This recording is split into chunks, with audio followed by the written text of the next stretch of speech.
அப்போல்லாம் நம்ம பயலுவ திருநெல்வேலியிலேருந்து குடும்பம் குட்டியமாக பிழைக்க வந்துட்டானோன்னு வச்சுக்கோயேன், வேங்கைய முதல்ல நின்று குச்சியில் போட்டு கொடுப்பார். இந்த ரூபாய் சம்பாதிக்கிறதுக்கு தானே கொண்டாட்டி வழியில விட்டுட்டு வேற ஊருக்கு பிழைக்க போறோம். எனக்கு சொந்த ஊர் உசிலப்பட்டி பக்கத்துல மேலப்பட்டி. நமக்கு எந்த ஊரு? கோயம்புத்தூர்.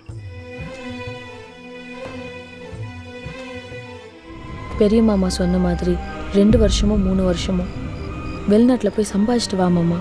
மாசம் ஒரு 10,000 ரூபாய் சம்பளம் தருவானுங்களா? என்னது குறைச்சு சொல்லிட்டணும்? ஒரு 15 பேசாம வாழ. இப்போ 2 வருஷம் முடிஞ்சு போச்சு. ஊருக்கு போக போகிறேன்.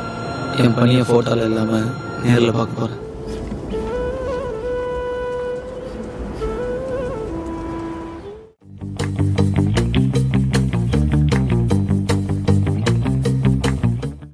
வறுமை, வேலைவாய்ப்பு, பொருளாதார மேம்பாடு போன்ற காரணங்களுக்காகவும் சில சமூக காரணங்களுக்காகவும் தங்களோட சொந்த இடம், சொந்த ஊர், சொந்த நாடு இதெல்லாத்தையும் விட்டுட்டு வேறு இடத்துக்கு போய் வாழ்கிறவங்க இல்லைன்னா வேலை செய்கிறவங்கள புலம்பெயர்ந்தோர் அப்படின்னு சொல்கிறோம்.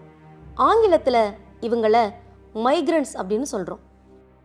அப்படின்னா மைக்ரண்ட்ஸுக்கும் ரெஃப்யூஜிஸ்க்கும் என்ன வித்தியாசம்? ரெஃப்யூஜிஸ் அப்படின்னு சொல்லப்படுற மக்களை ஏதிலியர் அப்படின்னு சொல்கிறோம். போர், வன்முறை, அரசியல் துன்புறுத்தல் காரணமாக தங்களோட சொந்த நாட்டை விட்டுட்டு கட்டாயமாக வெளியேறி அல்லது வெளியேற்றப்பட்டு வேறு நாட்டில் குடியேறவங்களை தான் ரெஃப்யூஜிஸ் அல்லது ஏதிலியர் அப்படின்னு சொல்கிறோம். அதனால் ரெஃப்யூஜிஸ் வேற, மைக்ரண்ட்ஸ் வேற. இந்த காணொலியோட தொடக்கத்தில் நாம் பார்த்த திரைப்பட காட்சிகள் எல்லாமே மைக்ரண்ட்ஸ் எனப்படும் புலம்பெயர்ந்த மக்களை பற்றி தான். மைக்ரண்ட்ஸ் எனப்படும் புலம்பெயர்ந்த மக்களில் 2 வகை இருக்காங்க. ஒரே நாட்டுக்குள்ளேயே ஒரு ஊரில் இருந்து இன்னொரு ஊருக்கு, ஒரு மாவட்டத்திலிருந்து இன்னொரு மாவட்டத்துக்கு, ஒரு மாநிலத்திலிருந்து இன்னொரு மாநிலத்துக்கு இடம் பெயர்றத உள்நாட்டு புலம்பெயர்வுன்னு சொல்கிறோம். ஆங்கிலத்தில் இன்டர்னல் மைக்ரண்ட்ஸ் அப்படின்னு சொல்லுவோம். தமிழ்நாட்டில் இருந்து பிற மாநிலங்களுக்கு புலம்பெயர்ந்து போகிற மக்களாக இருந்தாலும் சரி, பிற மாநிலங்கள்ல இருந்து தமிழ்நாட்டுக்கு புலம்பெயர்ந்து வர்ற மக்களாக இருந்தாலும் சரி, இவங்க எல்லாருமே இந்த வகையைச் சேர்ந்தவங்க தான். இந்தியாவில் மட்டும் 29% மக்கள், அதாவது 400 மில்லியன் மக்கள் புலம்பெயர்ந்தவர்களாக இருக்காங்க. பாதுகாப்பற்ற வாழ்விடம், பொருளாதார பற்றாக்குறை, சட்டச்சிக்கல் தவிர இவங்க சந்திக்கிற முதன்மையான பிரச்சனை என்ன தெரியுமா? சமூக விலக்கு. முன்பு சொன்ன அபிய காரணங்களுக்காக ஒரு நாட்டிலிருந்து இன்னொரு நாட்டுக்கு மக்கள் புலம்பெயர்வதற்கு பேர் வெளிநாட்டு புலம்பெயர்வு, அதாவது எக்ஸ்டர்னல் மைக்ரண்ட்ஸ் அப்படிங்கிறோம். 2024ஆம் ஆண்டு கணக்கெடுப்பின்படி உலக அளவில் சுமார் 304 மில்லியன் மக்கள் பன்னாட்டு புலம்பெயர்ந்தோராக இருக்கிறாங்க. இது உலக மக்கள் தொகையில் சுமார் 3.7%. இந்தியாவிலிருந்து புலம்பெயர்ந்த பெரும்பாலான மக்கள் அமெரிக்கா, ஐக்கிய அரபு எமிரேட்ஸ், சவுதி அரேபியா மற்றும் ஐக்கிய அரசு போன்ற நாடுகள்லையும் இருக்கிறாங்க. உலக அளவில் தமிழக புலம்பெயர்ந்தோர் எண்ணிக்கை என்ன தெரியுமா? 5 மில்லியனுக்கும் அதிகமாக இருக்கிறதா சொல்றாங்க.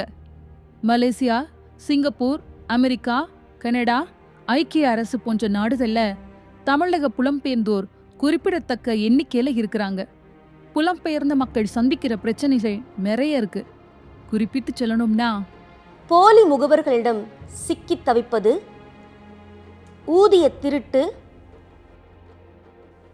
ஒப்பந்த படிவத்தின்படி உறுதி செய்யப்பட்ட வேலையை தொழிலாளர்களுக்கு தராதது, வேலை செய்யும் இடத்தில் பாதுகாப்பற்ற தன்மை, உழைப்பு சுரண்டல்.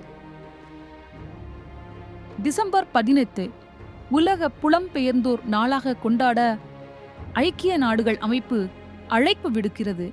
காரணம் என்ன தெரியுமா? புலம்பெயர்ந்தோர் தங்கள் மனித உரிமைகளை அறிய, புலம்பெயர்ந்தோர் பாதுகாப்பாக புலம்பெயர்வது பற்றி விழிப்புணர்வு கொடுக்க, ஒரு நாட்டின் வளர்ச்சிக்கு புலம்பெயர்ந்தோரின் நேர்மறையான பங்களிப்பை ஆதரிக்க, புலம்பெயர்ந்தோர் பற்றி பொது மக்களிடம் விழிப்புணர்வு ஏற்படுத்த. திரைப்படங்கள்ல கதாபாத்திரங்களா வர்ற புலம்பெயர்ந்த மக்களுக்காக கண்ணீர் வடிக்கிறது உண்மைனா, நிஜ வாழ்க்கையில நாம் அந்த மக்களுக்காக என்ன செய்ய போறோம்? புலம்பெயர்தல் என்பது மாண்பு, பாதுகாப்பு, சிறந்த எதிர்காலத்திற்கான தேடலின் வெளிப்பாடு. மனித சதுரங்க பலகையில் புலம்பெயர்ந்தோரும் ஏதிலியரும் பகடைக்காய்கள் அல்ல.